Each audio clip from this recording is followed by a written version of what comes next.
اللہ والے اپنے حج کو کس طرح میجر کرتے تھے کہ حج کا سفر ہوتا کیسے تھا۔ حضرت شبلی رحم اللہ کا ایک مرید تھا، وہ کچھ عرصہ غائب رہا، پھر جب واپس ملاقات کی حضرت سے تو حضرت نے فرمایا کہ بھائی کہاں گئے تھے؟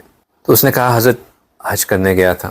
اس نے اچھا کہا، کہنے لگے ماشاءاللہ بہت اچھی بات ہے، اچھا یہ بتاؤ کہ جب تم نے احرام پہنا تو اس وقت جب تم نے احرام پہننے کے لیے اپنا لباس اتارا تھا تو تم نے گناہوں کے لباس کو اتارنے کی بھی نیت کی تھی؟ تو اس نے کہا نہیں حضرت یہ نیت تو نہیں کی تھی۔ اس نے کہا اچھا تو یہ بتاؤ کہ جب تم نے احرام پہنا تو تم نے تقویٰ کی لباس پہننے کی نیت کی تھی؟ تو اس نے کہا نہیں حضرت یہ نیت تو نہیں کی تھی۔ میں نے کہا اچھا تم یہ بتاؤ کہ جب تم نے تلبیہ پڑھا تو لبیک کہتے ہوئے تم نے اپنے دل و جان سے اپنے آپ کو اپنے رب کے حوالے کیا تھا؟ تو اس نے کہا نہیں حضرت میں نے یہ نیت بھی نہیں کی تھی۔ میں نے کہا اچھا چلو جب تم نے طواف شروع کیا تو طواف کرتے وقت تمہیں حجر اسود کا استلام کرتے ہوئے محبوب کے ہاتھوں کا بوسہ لینے کی لذت نصیب ہوئی؟ اس نے کہا نہیں حضرت یہ کیفیت تو نہیں ملی۔ تو اس نے فرمایا کہ اچھا جب تم ملتزم پہ لپٹے تو محبوب سے معانقہ کرنے کی لذت بھی ملی کہ نہیں؟ اس نے کہا نہیں حضرت یہ بھی نہیں ہوا۔ میں نے کہا اچھا جب غلاف کعبہ پکڑا اور دعائیں مانگی تو تم نے محبوب کے دامن کو پکڑ کے اپنی آرزو پیش کرنے کی کیفیت ملی کہ نہیں ملی؟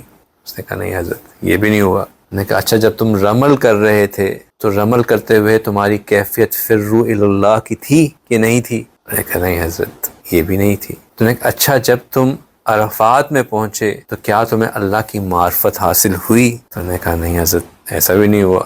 میں نے کہا اچھا جب تم مزدلفہ پہنچے تو وہاں پہ تمہارے پہ حقوق العباد کی ادائیگی کا جذبہ غالب تھا کہ نہیں؟ تو اس نے کہا نہیں حضرت ایسا بھی نہیں تھا۔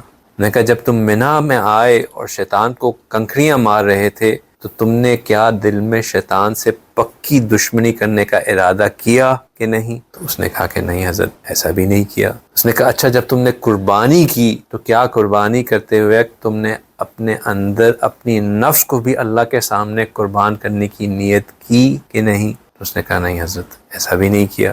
جب تم طواف زیارت کر رہے تھے تو کیا تمہیں محبوب کی زیارت اور اس کی تجلیات کا دیدار نصیب ہوا یا نہیں؟ اس نے کہا نہیں حضرت یہ بھی نہیں ہوا۔ تو فرمانے لگے کہ چلو تمہیں اس میں سے کچھ نصیب نہیں ہوا تو تم یوں سمجھو کہ تم نے حج نہیں کیا، اب جاؤ اور جیسے میں نے تمہیں سمجھایا ہے آئندہ ان کیفیتوں کے ساتھ حج کر کے آنا۔